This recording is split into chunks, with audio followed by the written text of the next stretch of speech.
Hello मेरे प्यारे बच्चों, कैसे हो आज। तो आइए फिर आज हम देखते हैं कक्षा 9वीं का हिंदी क्षितिज बुक से, है ना, का ये काव्य खंड है। काव्य खंड का हमारा जो पहला चैप्टर है शब्द एवं साखियाँ, आज हम इसके बारे में जानेंगे, है ना। और इसमें हमारे जो कबीरदास जी द्वारा रचित यह शब्द एवं साखियाँ जो हैं, कबीरदास जी कहते हैं कि मानव कल्याण का संदेश देते हुए यह बताते हैं कि जो मनुष्य की भावनाएं और उसका जो आचरण ही सामाजिक समरसता का संचार करता है, ठीक है ना। और इसमें वो कहते हैं हमारे कबीर जी कि वह प्रेम की महिमा, हृदय की उदारता, ज्ञान की गरिमा, निरपेक्षता, सबसे सबके प्रति समभाव और उच्च कर्मों पर बल दे रहे हैं, है ना। हमारे कबीरदास जी हैं, उनका यह मानना है, वह यह किस प्रकार पे चीज़ों पे बल दे रहे हैं कि वह प्रेम की महिमा के प्रति, है ना, और हृदय की उदारता, है ना, और ज्ञान की गरिमा, निरपेक्षता और सबके प्रति स्वभाव और उच्च कर्मों पर बल देते हैं। और ये कहते हैं कि सर्वव्यापी परमात्मा की प्राप्ति के लिए, है ना, सर्वव्यापी मतलब सभी जगह कण कण में व्याप्त जो हमारा परमात्मा है, उसके हम प्राप्ति के लिए यहाँ वहाँ भटकने की आवश्यकता हमको नहीं है। वे तो घट घट के वासी हैं, हर जगह उनका वास है, हर जगह निवास है, कण कण में, है ना। और कबीर जी मानते हैं, उनका मानना यह है कि ज्ञान प्राप्त होते ही माया जनित भ्रम दूर हो जाता है। जैसे ही मनुष्य को ज्ञान प्राप्त होता है तो उसको माया जनित जो भ्रम होता है, माया के जंजाल में जो फंसे रहते हैं, ये मेरा है, तेरा है, ऐसा है, वैसा, इस प्रकार की जो मानव हृदय में जो भावनाएं होती हैं और मानव के हृदय का जो प्रेम भर जाता है, मन का सभी छल कपट दूर हो जाता है। कब? जब हमको ज्ञान प्राप्त हो जाता है। कबीरदास जी का मानना है ना, कि जब उनको कि किसी भी व्यक्ति को ज्ञान प्राप्त होती है, वो माया के जंजाल से दूर हो जाता है। मन में जो सभी प्रकार के जो छल कपट होते हैं वो दूर हो जाते हैं, और क्या होता है, समरसता और का संचार हो जाता है। तो आइए हम इसी शर्तों के साथ हम देखते हैं कबीरदास जी के साखिया को, और इनसे हम सीख लेते हैं कि जनमानस को उन्होंने क्या समझाना चाह रहे हैं, है ना। तो हमारा इसमें पहला है, मान सरोवर सुलभ जल, हंसा केलि कराहि, मुक्ता फल मुक्ता चुगै, अब उड़ अनत न जाहि, है ना। तो इसमें हम हमारा कुछ शब्दों का अर्थ है उसको हम जान लेते हैं, तो हमको इसके अर्थ को समझने में और भी आसानी होगी। जैसे इसमें बताता है कि एक शब्द है सुभर। सुभर का मतलब पूरी तरह भरा हुआ। सुभर का अर्थ क्या होता है? पूरी तरह से भरा हुआ। हंसा, हंसा मतलब हंस, प्राणी। केली, एक शब्द है केली। केली का अर्थ होता है क्रीड़ा, है ना। क्रीड़ा मतलब खेलना, क्रीड़ा करना। एक आता है मुक्ता फल। मुक्ता फल, इसको यहाँ पे इस साखियों में मुक्ता फल का अर्थ है मोती से है, ठीक है। मुक्ता फल मोती। और एक मुक्ता है खूब मात्रा में बहुत सा। मुक्ता का अर्थ एक होता है खूब मात्रा में बहुत सारा। हम जो गांव की भाषा में बोलते हैं मुक्ता, है ना, तो उसी प्रकार की ये जो कुछ शब्द हैं जो कबीरदास जी अपने कविता में अपने जो साखिया शब्द में लिया है। अनत, एक है शब्द अनत का मतलब होता है अन्यंत्र और जगह, कहीं भी, है ना, और भी जगह। तो फिर से हम एक बार रिपीट करते हैं कि मान सरोवर सुभर जल, हंसा केल कराई, मुक्ता फल मुक्ता चुगै, अब उड़ अनत न जाहि। तो इसमें बताया गया है, अर्थ है कि परमात्मा के मिलने पर मन रूपी जो मान सरोवर है, प्रेम रूपी जल से क्या है, पूरी तरह भर गया है। परमात्मा के मिलने के बाद जो मन रूपी मान सरोवर है, वह प्रेम रूपी जो जल से पूरी तरह से भर गया है। और उस सरोवर में, ठीक है ना, उस मन रूपी सरोवर में जीव रूपी जो हंस है वह विहार कर रहा है, विचरण कर रहा है। उसके बाद जीव को वहाँ क्या मिल गया है? चुगने के लिए मोक्ष रूपी मोती मिल गया है, और वह क्या, वहीं वह जीव रम गया है, वह वहीं रहना चाहता है। अब मुक्त जीव कहीं और जगह जाना नहीं चाहता है, बस चाहता है कि बस मैं यहीं रहूं, क्योंकि उसको मोक्ष रूपी मोती मिल गया है। जब परमात्मा के मिलने से, है ना, क्या लगता है कि परमात्मा से मिलने से मोक्ष रूपी मोती मिल गया, और वो चाहता है कि मैं यहीं अपना पूरा जो बचा हुआ जीवन है यहीं पे गुजारूं। अगला है,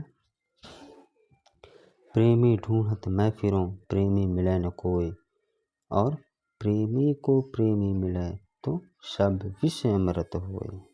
इसके कुछ शाब्दिक अर्थ को देखते हैं। ढूंढत, ढूंढत मतलब होता है तलाश करना। विष का अर्थ होता है जहर। प्रेमी मतलब प्रेम करने वाला। ठीक है, इसमें हम देखते हैं कि कवि का कहना है, कवि कहते हैं कि मैं इस संसार में सच्चे प्रेमी की तलाश करता हुआ घूम रहा हूँ, है ना। कवि का कहना है कि मैं इस पूरे संसार में सच्चे प्रेमी की तलाश में घूम रहा हूँ, लेकिन परंतु मुझे कोई भी सच्चा प्रेम करने वाला नहीं मिल पा रहा है। ठीक है, उसके बाद बोलते हैं कि सच्चा प्रेम करने वाला जब सच्चे प्रेमी से मिल जाता है ना, सच्चा प्रेम करने वाला जब सच्चे प्रेमी से मिल जाता है तो द्वेष, कटुता आदि सब जहर समाप्त हो जाता है। सब विष अमृत होए, प्रेमी से प्रेमी मिले सब विष अमृत हो। जब प्रेम करने वाले प्रेमी से मिल जाता है तो सभी प्रकार के द्वेष, कटुता, जहर समाप्त हो जाता है, और हृदय में अमृत का आनंद व्याप्त हो जाता है। ठीक है ना, सब विष अमृत हो, तब प्रेम आनंद का भाव जाग उठता है। अगला इसमें कि हस्ती चढ़िए ज्ञान को सहज दुलीचा डारी, स्वान रूप संसार हैं भूकन दे झक मारी। यहाँ पे तो कबीरदास जी ने पूरे संसार को स्वान अर्थात कुत्ता ही बोल दिया, है ना। बता रहे हैं कि कबीरदास जी का कहना है कि प्राणी को आसन बिछा करके सहज साधना से ज्ञान प्राप्त करना चाहिए।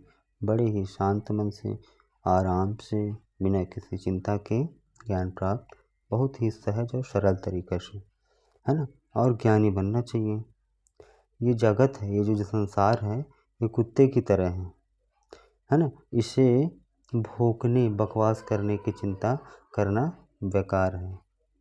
इसके यदि हम अगर भौंकने की चिंता यदि करते हैं तो हमें नहीं करनी चाहिए, क्योंकि यदि हम कुछ अच्छा करना चाहते हैं तो क्या होता है कि कई सारे लोग पैर खींचने को लगे रहते हैं। इसलिए हमको शांत मन से अच्छे तरीके से साधना करनी चाहिए, ज्ञान अर्जित करना चाहिए, है ना। और ये संसार कुत्ते की भांति है, भूखते भूखते खुद ही थक करके चुप हो जाएगा। अगला है कि पखा पखी के कारण सब जग रहा भुलान, निरपक होई के हरि भजय सोई संत सुजान। इसमें अर्थ देखते हैं कि पखा पखी का मतलब होता है पक्ष विपक्ष, कारण मतलब कारण, भुलान मतलब भ्रमित, निरपक मतलब निष्पक्ष, निरपेक्ष, सोई मतलब वही, सुजान का अर्थ होता है ज्ञानवान या चतुर। इस के माध्यम से हमें बताया गया है कि पक्ष विपक्ष के झंझट से हमें क्या होना चाहिए, दूर रहना चाहिए, वही प्राणी श्रेष्ठ होता है। कहते हैं कि पक्ष विपक्ष के कारण समस्त जो जग है, पूरा जग क्या है, जगत पूरे संसार भ्रम में पड़ा हुआ है, भ्रमित है ना। संसार के विग्रह की जड़ पक्ष तथा विपक्ष में बट जाता है, बट जाना है ना। जो प्राणी हैं इस पक्ष तथा विपक्ष के जंजाल से छूटकर निरपेक्ष भाव वाला हो जाता है और परमात्मा का स्मरण करता है। वही ज्ञानी क्या है? चतुर है। वही व्यक्ति जो है चतुर है। ठीक है, हमें पक्ष विपक्ष के अपना तेरा मेरा ये सब झंझट से दूर रहना चाहिए और हर प्रकार के पक्ष विपक्ष के जंजाल से दूर रहना चाहिए और हमें परमात्मा में लीन रहना चाहिए।